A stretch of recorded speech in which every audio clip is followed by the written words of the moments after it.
નમસ્કાર દર્શક મિત્રો, તહેલકા ન્યૂઝમાં આપ સૌનું હાર્દિક સ્વાગત છે। નેત્રંગ પંથકમાં 4 જ કલાકમાં 5.5 ઇંચ વરસાદ, નદી નાળા છલકાયા। ભરૂચના નેત્રંગ પંથકમાં માત્ર 4 જ કલાકમાં 5.5 ઇંચ વરસાદ વરસતા જળબંબાકારની પરિસ્થિતિનું નિર્માણ થયું છે। ભરૂચના નેત્રંગ પંથકમાં માત્ર 4 જ કલાકમાં 5.5 ઇંચ વરસાદ વરસતા જળબંબાકારની પરિસ્થિતિનું નિર્માણ થયું છે।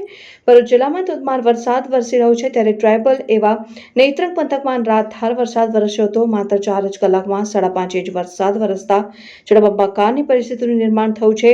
નેત્રંગ પંથકમાં આવેલ વિવિધ નદી નાળામાં નવા નિર્માણની આવક થઈ છે, જેના અમરાવતી ખાડી અને કાવેરી નદી બે કાંઠે વહેતી જોવા મળી હતી ને આ ઉપરાંત નદી કિનારે આવેલ સોસાયટીઓમાં પણ વરસાદી પાણી ભરાયા છે। ધોધમાર વરસાદને પગલે જનજીવન પર વ્યાપક અસર પહોંચી રહી છે અને વિવિધ માર્ગો પણ બંધ થયા છે।